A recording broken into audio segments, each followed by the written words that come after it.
নমস্কাৰ আজিৰ এই ভিডিঅ'টোত মই আপোনালোকৰ বাবে লৈ আহিছো কেইটামান ইম্পৰ্টেন্ট ভকেবুলাৰী আজিৰ এই ভিডিঅ'টোৰ জৰিয়তে আপোনালোকে যি কেইটা ভকেবুলাৰীৰ বিষয়ে শিকিব পাৰিব ইয়াৰ প্ৰত্যেকটো ভকেবুলাৰীয়ে আমাৰ ইংলিছ লাৰ্নিংৰ বাবে ইংৰাজীৰ বিভিন্ন বাক্য বুজি পাবৰ বাবে অত্যন্ত গুৰুত্বপূৰ্ণ গতিকে ভিডিঅ'টো স্কিপ নকৰাকৈ শেষলৈকে চাওক আৰু প্ৰত্যেকটো ভকেবুলাৰীৰ বিষয়ে বুজি লৈ ইয়াক আমি কেনেদৰে বাক্যত ব্যৱহাৰ কৰিব পাৰো তাৰ বিষয়ে জানি ল'বলৈ যত্ন কৰক আৰু এইখিনিতে আপোনালোকৰ বাবে এটা বিশেষ ঘোষণা আপোনালোকৰ মাজৰ কোনো লাৰ্নাৰ্ছে যদি অনলাইন মাধ্যমৰ জৰিয়তে মোৰ হৈতে স্পোকেন ইংলিছৰ লগতে ইংলিছ গ্ৰামাৰ ষ্টেপ বাই ষ্টেপ শিকিব বিচাৰে তেতিয়াহ'লে স্ক্ৰীনত ওলাই থকা নাম্বাৰটোত আপোনালোকৰ নাম আৰু এড্ৰেছ হোৱাটছআপ কৰক এই ক্লাছ জানুৱাৰী 2nd উইকৰ পৰা আৰম্ভ হ'ব আৰু এই ক্লাছ আৰম্ভ হোৱাৰ সময় হ'ব ইভিনিং 7:30 সো আহক এতিয়া ভিডিঅ'টো আৰম্ভ কৰোঁ আজিৰ এই ভিডিঅ'টোৰ প্ৰথম ওয়াৰ্ডটো হ'ল ষ্টাফ এই ষ্টাফ ওয়াৰ্ডটো আমি বিভিন্ন কনভাৰসেচন বা বিভিন্ন বাক্য আদিত প্ৰায় দেখিবলৈ পাওঁ এই ষ্টাফ ওয়াৰ্ডটোৰ অসমীয়া অৰ্থ হ'ব সামগ্ৰী আমি যেতিয়া বিভিন্ন সামগ্ৰীৰ কথা ক'বলৈ যাম তেনেকুৱা ক্ষেত্ৰত আমি ষ্টাফ ওয়াৰ্ডটো ব্যৱহাৰ কৰিব পাৰোঁ আমি কেনেদৰে বাক্যত ব্যৱহাৰ কৰিম এটা এক্সাম্পলৰ মাধ্যমেৰে ইয়াক বুজিবলৈ যত্ন কৰোঁ আহক মই যদি এটা বাক্য কওঁ যে he took his staff and left her home এই বাক্যটো কি ক'লে হি টুক হিজ ষ্টাফ মানে হ'ল হি তাৰ সামগ্ৰীবোৰ লৈছিল এণ্ড লেফট হাৰ হোম আৰু তাই ঘৰ এৰি গুচি গৈছিল ঠিক আছে এতিয়া চাওঁ আমি নেক্সট ৱৰ্ডটো হ'ল পাৰ্চুৱেলিটি ৱৰ্ডটো আপোনালোকে নিশ্চয় বিভিন্ন কনভাৰসেচন আদিত প্ৰায় শুনিবলৈ পায় পাৰ্চুৱেলিটি ৱৰ্ডটোৰ অসমীয়া অৰ্থ হ'ব পক্ষপাতিত্ব কৰা বা পক্ষ লোৱা সো যেতিয়া আমি কাৰোবাৰ পক্ষ লওঁ যেতিয়া আমি কাৰোবাৰ পক্ষপাতিত্ব কৰোঁ তেনেকুৱা ক্ষেত্ৰত আমি পাৰ্চুৱেলিটি ৱৰ্ডটো ব্যৱহাৰ কৰিব পাৰোঁ সো আমি কেনেদৰে ব্যৱহাৰ কৰিব পাৰোঁ এটা এক্সাম্পলৰ মাধ্যমেৰে ইয়াকো বুজি ল'বলৈ যত্ন কৰোঁ আহক সো মই যদি এটা বাক্য কওঁ যে ডোন্ট শ্ব' ইয়ৰ পাৰ্চুৱেলিটি এই বাক্যটো কি কৈছে don't show' your partiality by supporting her এই বাক্যটো কি ক'লে ডোন্ট শ্ব' ইয়ৰ পাৰ্চুৱেলিটি তোমাৰ পক্ষপাতিত্বটো নেদেখাবা ডোন্ট শ্ব' ইয়ৰ পাৰ্চুৱেলিটি মানে হ'ল তোমাৰ পক্ষপাতিত্ব নেদেখাবা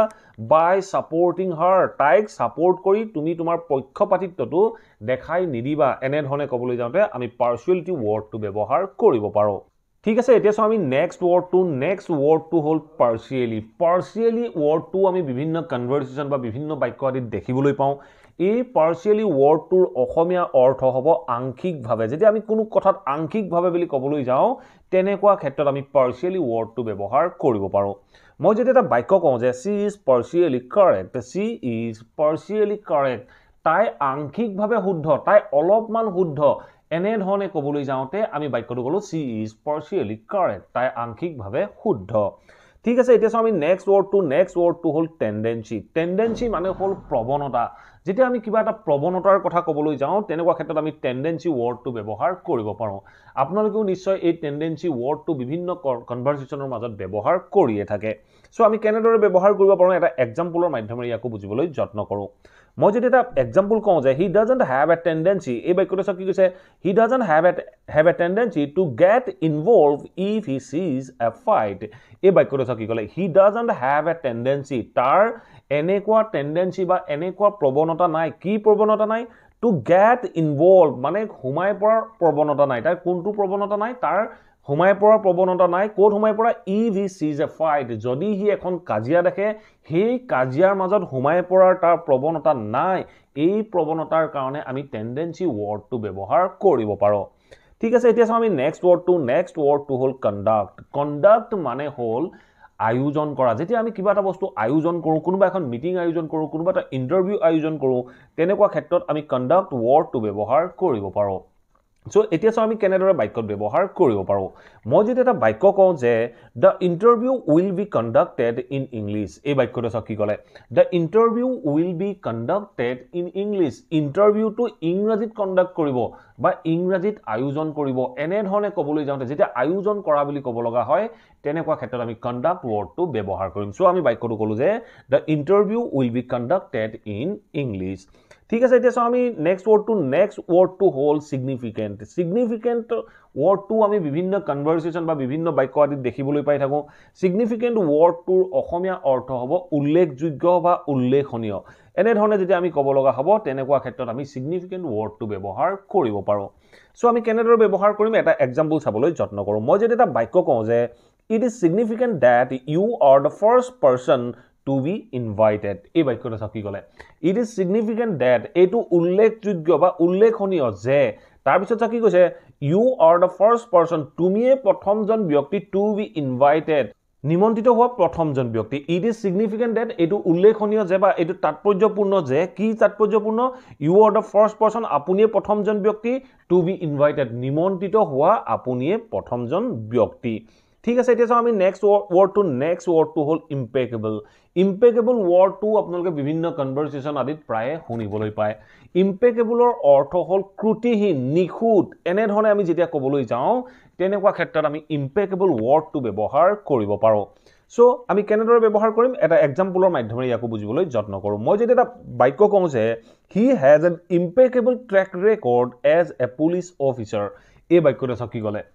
হি has an impeccable track record তাৰ মানে এটা ক্ৰুটিহীন নিখুঁত এটা ট্ৰেক ৰেকৰ্ড আছে তেখেতৰ এটা নিখুঁত বা ত্ৰুটিহীন এটা ট্ৰেক ৰেকৰ্ড আছে কেনেদৰে এজ এ পুলিশ অফিচাৰ এজন পুলিশ অফিচাৰ হিচাপে তেখেতৰ এটা ক্ৰুটিহীন বা নিখুঁত ট্ৰেক ৰেকৰ্ড আছে ঠিক আছে এতিয়া চাও আমি নেক্সট ওয়ার্ডটো হল ভায়োলেন্ট মানে হল হিংসাত্মক যেতিয়া আমি কোনো এটা হিংসাত্মক বুলি ক'বলৈ যাওঁ কোনোবা এটা হিংসাত্মক ঘটনা বুলি ক'বলৈ যাওঁ তেনেকুৱা ক্ষেত্ৰত আমি ভায়োলেন্ট ওয়াৰ্ডটো ব্যৱহাৰ কৰিব পাৰো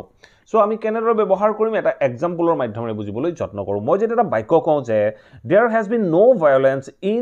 their village for a decade এই বাক্যটো চাওক কি ক'লে there has been no violence তাত মানে কোনো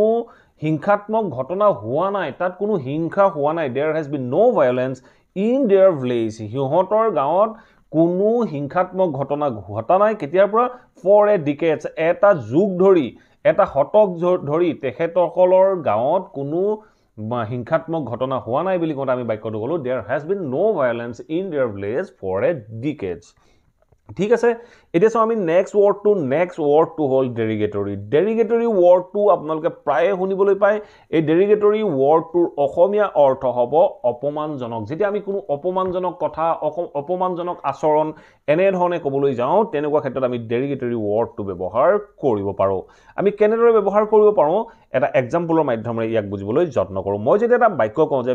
Few days ago, he made some derogatory comments about the girls. এই বাক্যটো চাওক কি ক'লে Few days ago, he made some derogatory comments about the girls. Few days ago মানে কিছুদিনৰ আগত he made some derogatory comments. He কিছুমান অপমানজনক কমেন্ট কৰিছিল he made some derogatory comments মানে হল তেওঁ কিছুমান অপমানজনক কমেন্ট কৰিছিল about the girls বা about some girls এনে ধৰণে আমি ক'ব পাৰো কিছুমান ছোৱালীৰ ওপৰত তেখেতে কিছুমান অপমানজনক মন্তব্য কৰিছিল এনে ধৰণে আমি derogatory ওয়াৰ্ডটো ব্যৱহাৰ কৰিব পাৰো আশা কৰো এই ভিডিওটোত ইনক্লুড হোৱা প্ৰত্যেকটো ওয়াৰ্ডে আপোনালোকে নিশ্চয় ভাল পালে আৰু এই ওয়াৰ্ডবোৰ আপোনালোকে বিভিন্ন সেন্টেন্স বা আপোনালোকৰ ডে টু ডে কনভাৰসেশনত ব্যৱহাৰ কৰিব পাৰিব